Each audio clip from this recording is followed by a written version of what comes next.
Around Dodge City and in the territory on West, there's just one way to handle the killers and the spoilers, and that's with a U.S. Marshal and the smell of Gunsmoke.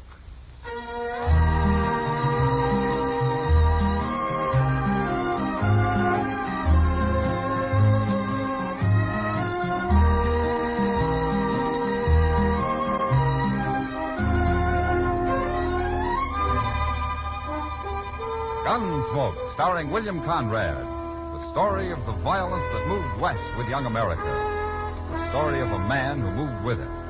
Matt Dillon, United States Marshal.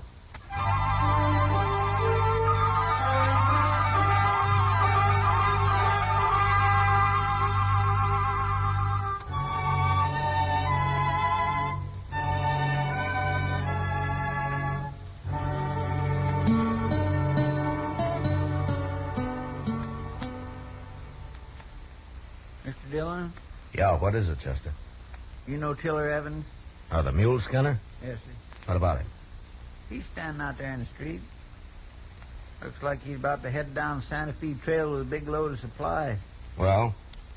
Well, I'm just wondering what a nice, sweet girl like Mavis McLeod can be doing with a man like that.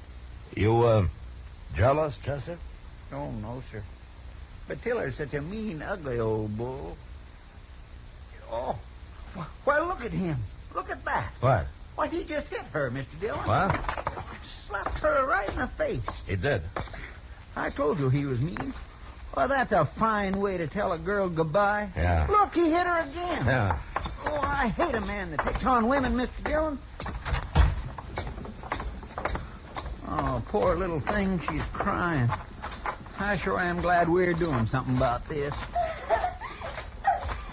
I hear anything about you when I get back, Mavis, I'll really whip you. You understand? No. Don't, Tiller, don't. That's enough, Tiller. What are you butting in for, Marshal? Let go of her. This ain't no business of yours. I said let go of her. Okay. I ain't hurting her none. Am I, Mavis? Am I? No. You see? You got no right to mix in people's private business, Marshal. This your wagon and mules, Tiller? Of course it is. Then get going. Right now. I'm going.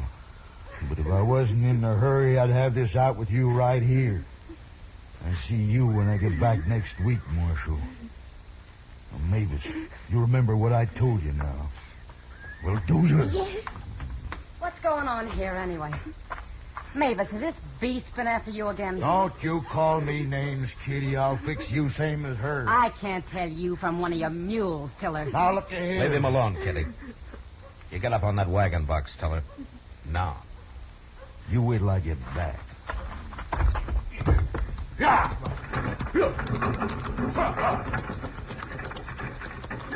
He's been hurting you again, hasn't he, Mavis? Oh, I hate him. Well, what are you doing with him if you hate him so much? Oh, he's a bully, Chester. She's afraid of him.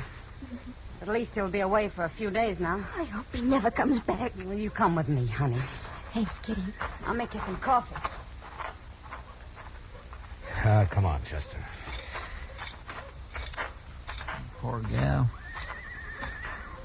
You think old Tiller's going to start trouble when he gets back?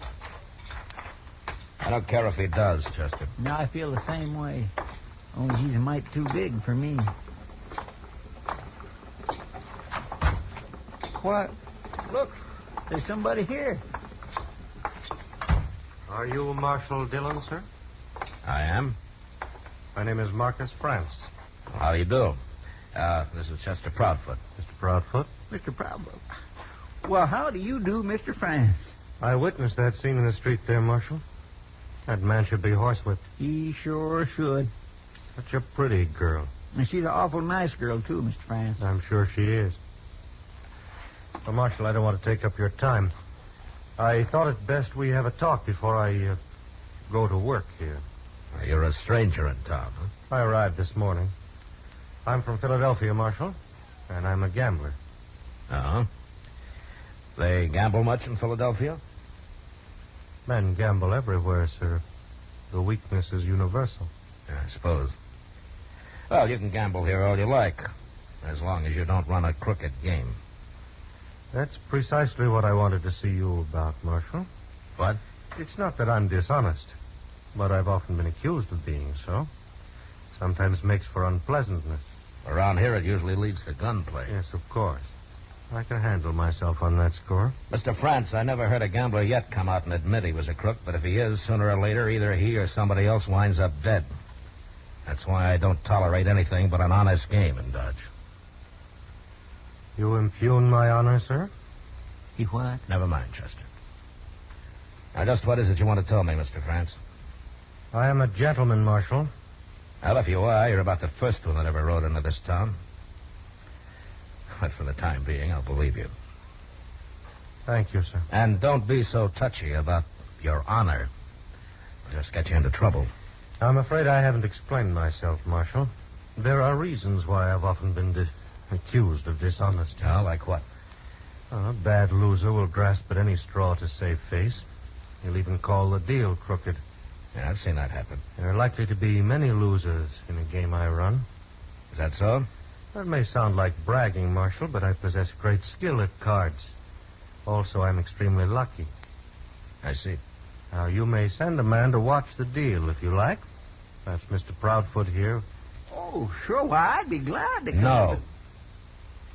You run your game, Mr. France. If it's crooked, I'll find out soon enough. All right. But don't get the idea you're going to start shooting down every man that bothers you, no matter how good you might be with a gun. Do you include self-defense in justifiable homicide, Marshal? If it is self-defense. But you take to killing people, even in self-defense, and I'll have to run you out of town. Oh, hello, Matt. Chester. Hi, Doc. Fella's been trying to sell me a new horse, Matt. I thought you'd take a look at it for me when you're through here. Sure, Doc. This is Marcus France, Doc Adams. I'm pleased to meet you, Doctor. Doc'll do. Of course. Where are you from, mister? Philadelphia, sir. Not much sun there. Son? Why, you look peaked. I've had a long journey, sir. Well, now, when you get rested up, you come see me, and I'll give you some good tonic. $1 a bottle, Mr. France. He gave me some once. I appreciate your interest, Doc. Perhaps I will call on you one day. Anytime. Now, if you gentlemen will excuse me, I'll be going. Bye, Mr. France. Goodbye. What's he doing in Dodge? He's a gambler, Doc. Why? Oh, I don't know. He seems sort of out of place around here. He says he's a gentleman. Oh, maybe that's it. Well, I've heard that easy talk before. I will soon find out just what he really is.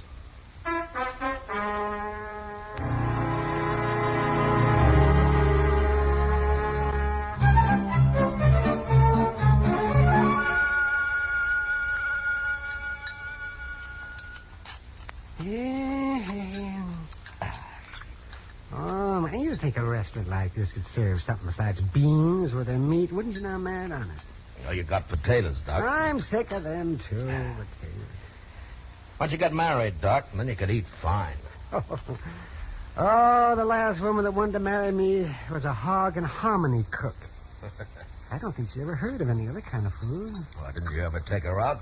Oh, take her. Oh, man. That was in Arkansas. She didn't even wear shoes. You old liar. No, I swear. Her pappy had a saying that every woman's entitled to a baby and a bonnet. But shoes were never mentioned in that house. You must have made a handsome couple. Oh, well, of course, I was somewhat younger then. A lot younger, I hope. I was. And good thing, too. They lived in a place called Rip-Shin Thicket. Rip-Shin Thicket. The courting that girl was a day's work, man, believe me. Doc, why don't you finish your supper? I'm not even listening to you. Oh, and she had a brother called Spotted Jack, and he claimed he never slept in a bed his whole life. Or took a bath. There must be something else we can talk about, Doc. Oh, man, well, anything at all. Gee. Well, what are you going to do about that gambler, that Marcus France, for example? Well, I don't know yet, Doc. Well, he's been here for a week, and he's already killed a man. That was self-defense, all right. But if it happens again, he's through. You think he's dealing honest, Matt? So far, he is. Hello, Mr. Dillon. Doc? Well, Chester? Chester? Yeah, I've been over at the Texas Trail. Miss Kitty asked me to find you. Huh? Trouble? I don't know. But she said it was really important. Okay. Doc, you didn't tell me that Arkansas girl's name. Oh, well, it's a funny thing, Matt. She never told me.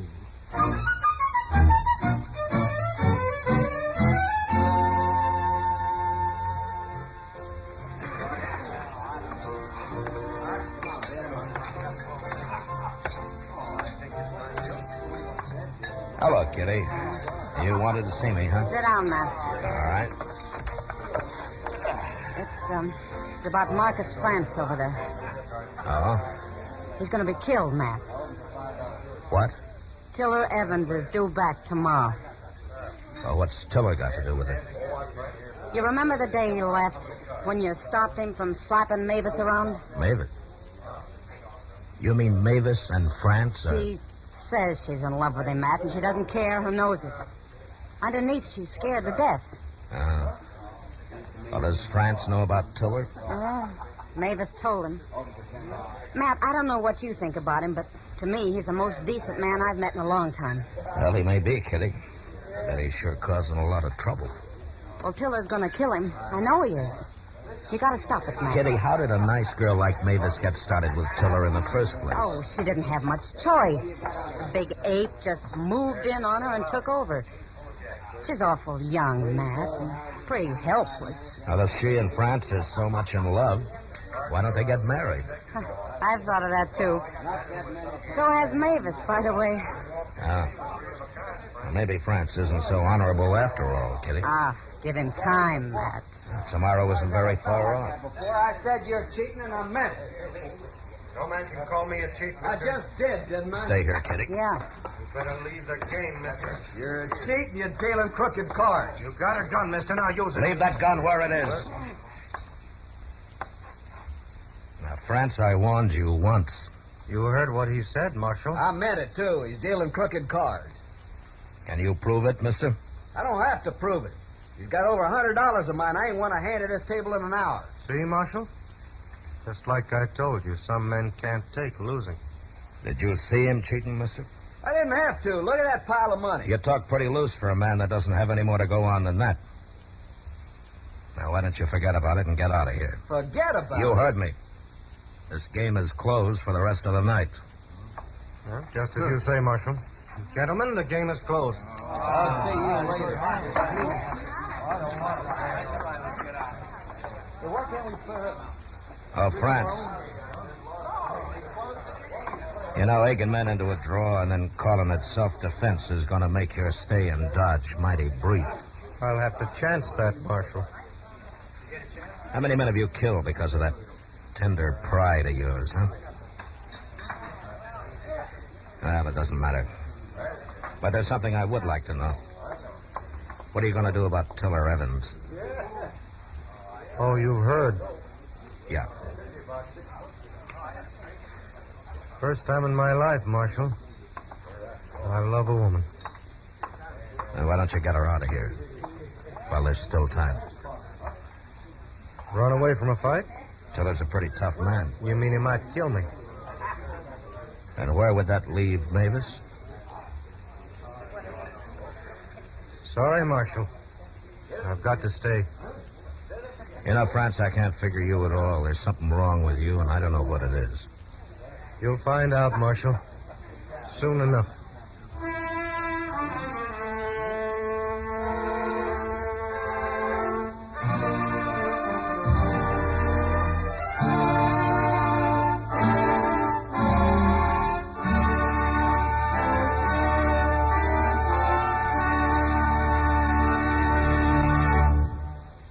We will return for the second act of Gunsmoke in just a moment. But first, tomorrow afternoon on Stage Struck, Mike Wallace and CBS Radio cover the opening of the new Broadway musical, The Girl in Pink Tights. Its star, Jean Mayer, Charles Goldner, and others in the cast will be heard. Stage Struck on most of these same stations tomorrow afternoon, opening The Girl in Pink Tights, a promising newcomer full of Sigmund Romberg's music.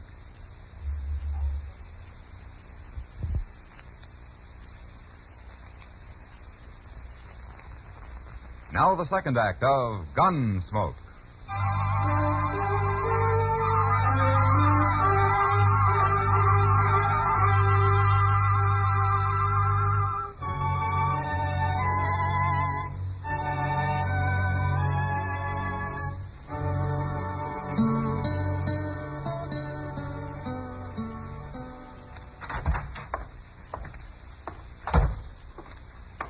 Well, won't be long now, Mr. Dillon. Oh, what won't be long, Chester? Cowboy just told me he passed Tiller Evans a couple mile down the trail. He'll be driving into town directly. Oh. Chester, what do you think of Marcus France? Him? Well, sir, for a fact, I'm dubitated. What? Well, he seems like such a nice fella, but he just won't do what he plain order. Like? Get married with Mavis McLeod like she wants him to. That'd stop old Tiller. Maybe. Now, the very least he could do is run off with her. Mr. Dillon, I just hate to think what'll become of that little girl if Tiller gets her. Well, one way or another, Chester, there's about to be a killing. And I gotta try to stop it. How you gonna do it? Well, there's a stage north in half an hour. Yeah, but Mr. France won't go. Chester, you know where Mavis lives, don't you? Yes, sir. All right, go get her. I'll put her on the stage. I'll meet you there. Okay, Mr. Dillon. Now, you're gonna have to hurry.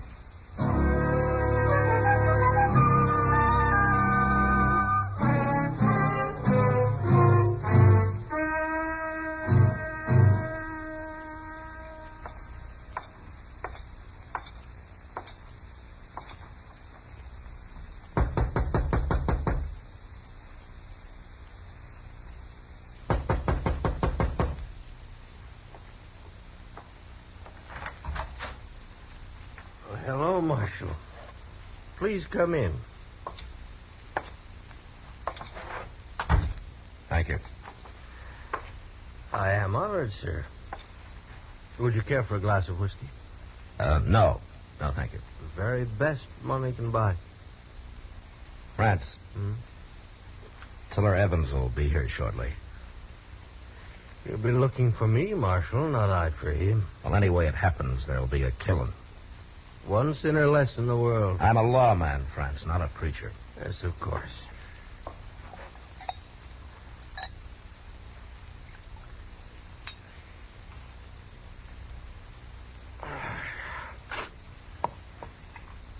Now, Marshal, I have no quarrel with this man, Tiller. Why don't you talk to him? Well, he's not the kind of a man you can talk to. Well, and put him in jail for disturbing the peace or something. It'll be too late by the time the peace is disturbed. France, there's a stage leaving Dodge in a few minutes. Is there, Marshal? Mavis is going to be on it. What? Now, if you're the gentleman you say you are, he'll be on it with her. You're making a mistake, Marshal. Well, I've made mistakes before. No use arguing with you, is there? Well, if you told me what's holding you back, there might be. Shall we say I never run from a fight? I don't question that. But this time it's different. I don't believe that's your reason. You say goodbye to Mavis for me, Marshal? No. I've just decided you're going with her. I'm sorry. I'm not. Careful, Marshal. I'm always careful. No, you...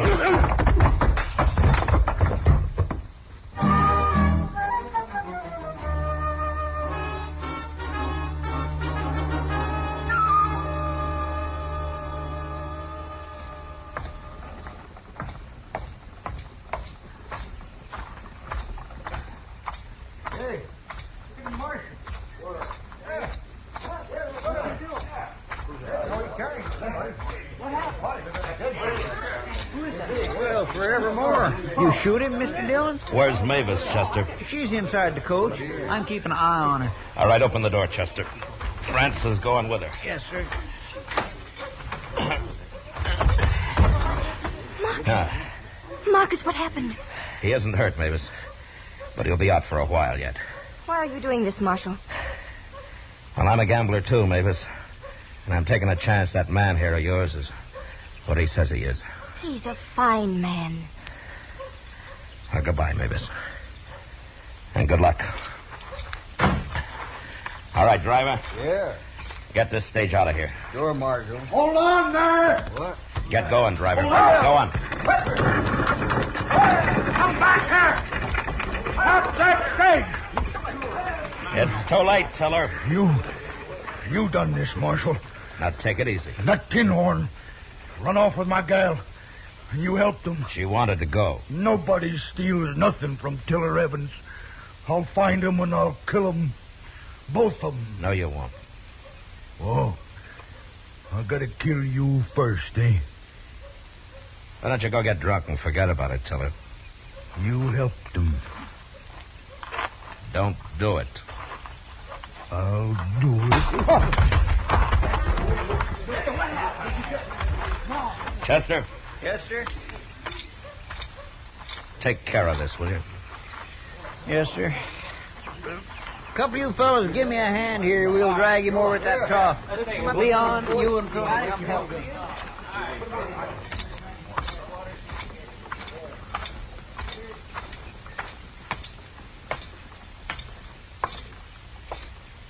Matt, Yeah. is Tiller bad hurt? No, you'll be all right, Doc. Outside of being a little lonely. Mavis is going to be a little lonely, too. What? Marcus France. He did come to my office, Matt. What are you talking about, Doc? His lungs. That's why he came west. I wouldn't give him over a couple of months at the most. Mavis just isn't very lucky, is she, Doc? No, she isn't. But thanks to you, at least they'll have what time there is. He wouldn't have left with her any other way. Yeah. I guess Marcus really is a gentleman.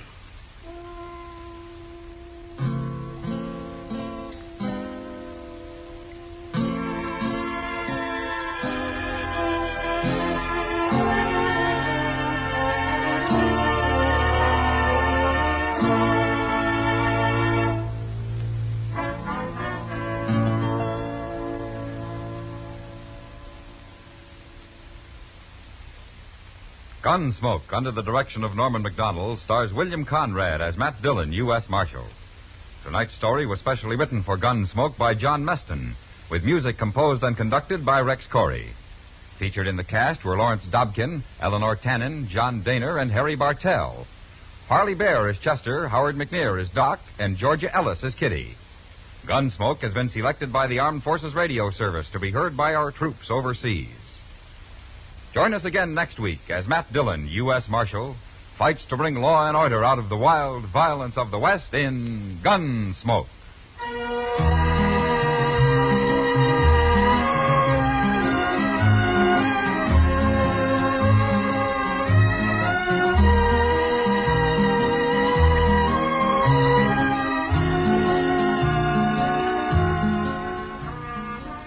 Monday night, CBS Radio's Suspense stars Ronald Reagan.